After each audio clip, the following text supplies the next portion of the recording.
Well, the fact is that most of, and particularly in Saigon here, that most of these troops who came in here came in as civilians. They filtered in from time to time. Some of them came in, mixed in with the holiday crowds, the Tet crowds, came in disguised. And as I say, I think one has to also to realize the fact that there was a relaxation because of the Tet holidays. The V.C. had observed the Tet holidays before, announced their own holidays here.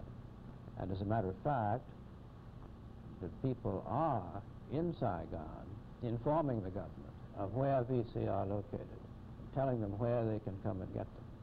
But they are cooperating with the government. Is it not true, however, substantially, that before this attack came, when there were these large movements and concentrations of the Vietcong all through this country, there was no warning given to the government by its people? Well, no, Isn't that true?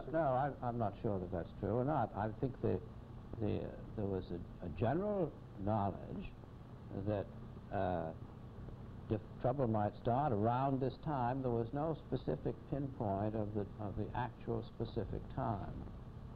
Yes, sir, but just one point. The thing that we'd like to get to is the fact that the man on the corner shop, the little fellow in the thatched house outside the village, who noticed 300, 400 strangers, and you can't hide those people who are preparing to filter in. He never went around to the corner cop and said, hey, there are strangers here. Well, you don't know how they moved. They moved mostly at night, of course. They moved in disguise. There are infrastructure, the VC infrastructure, throughout the country and in all the cities. And it's not surprising to me that there was an element of surprise, given the timing of this thing.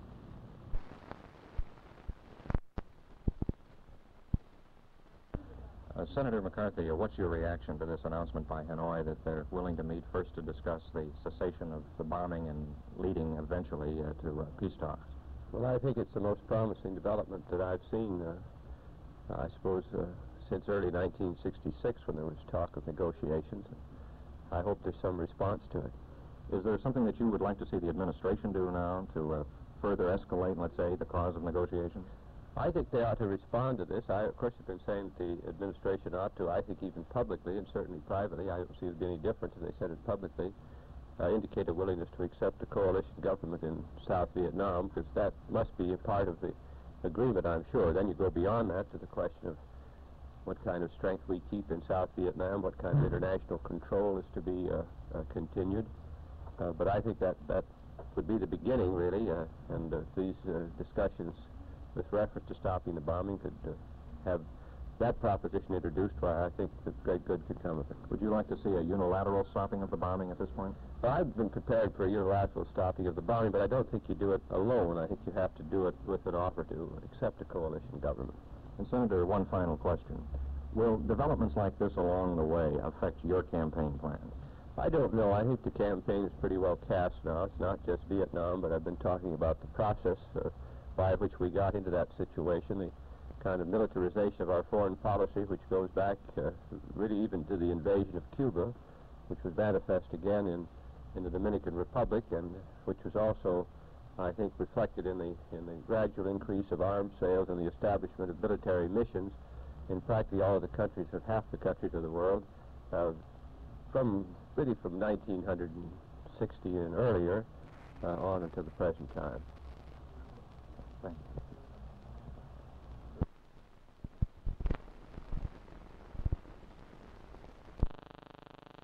I thought that this was a major change in the bombing, together with this dramatic announcement he's taking himself out, in connection with his statement that he did not wish to be preoccupied or spend any time on political, partisan matters. He wanted, above everything else, to bring about peace.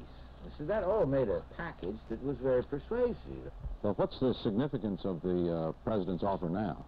What it means, I'm afraid, as it's now interpreted, it is not a significant change in the status quo, and that it is not, therefore, any powerful inducement to the convening of a conference at Geneva, we'll say, or anywhere.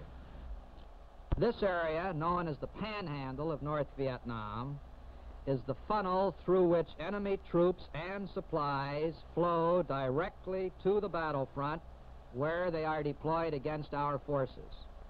Pursuant to the President's purpose, bombing since Sunday night has been directed primarily against targets in the southernmost areas of the Panhandle. 90% of the sorties have been within 60 miles of the DMZ, while only 2.3% were against targets in the Thanh Hoa area. Thanh Hoa is a well-authenticated transshipment point for military personnel and supplies moving south. It is precisely the kind of target the President had in mind.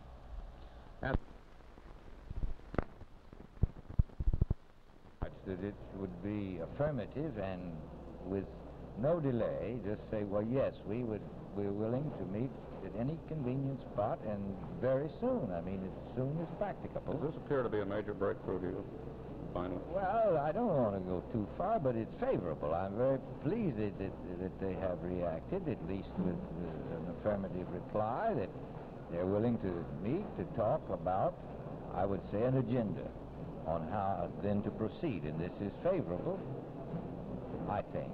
It's much better than anything we've had heretofore, and therefore I hope we respond quickly and favorably that, all right, we'll send our people to wherever is convenient. I don't care where it is. If the talks do begin, what is the proper posture, do you think, for critics of the Vietnam War, such as yourself? Well, I'm favorable to talks, if that's what you mean. I have, and others have said that the principles as developed at Geneva is a proper beginning point. That doesn't mean every single detail, but that this was the liquidation of that war, the way the parties then agreed.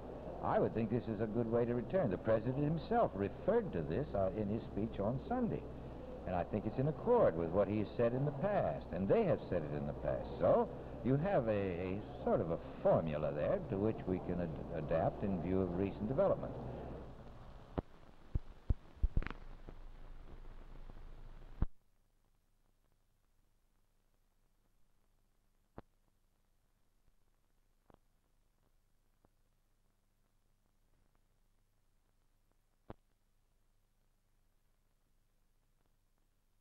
Now you see standing before you a man who supported, and I supported it with great conviction and with great pride, the Eisenhower Dulles policy of alliances with small nations, the Cito Alliance, for example, in which the United States, through such alliances, became committed whenever there was any kind of subversion or any kind of action which threatened them.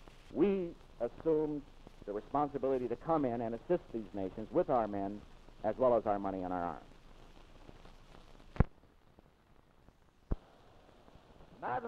Madam Chairman, prior to votes, 7 yeas, 56 nays.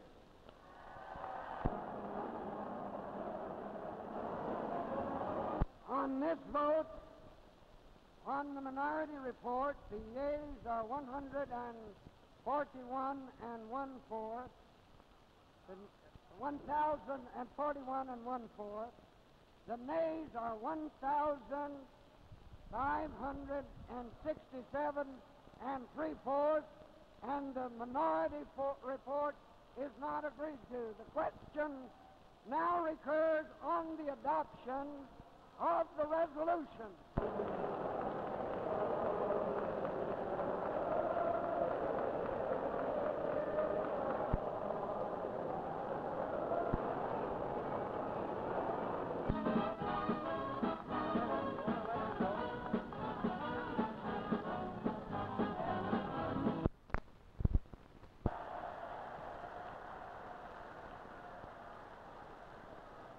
This is the moment of truth for the Democratic Party.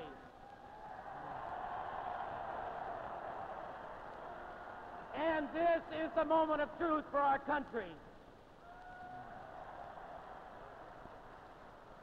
The struggle on the floor of this convention will determine whether we have the courage to say that we were wrong and even greater courage to chart a course towards peace in Vietnam.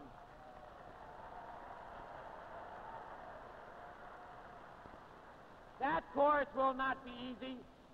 There is danger in what we propose, but our current policy is a bankrupt failure.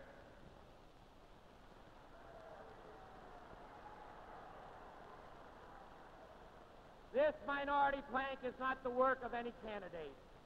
It is not offered to help the nomination of any candidate, nor to hurt the nomination of any candidate. It is offered because it offers the Democratic Party a real chance for victory in November.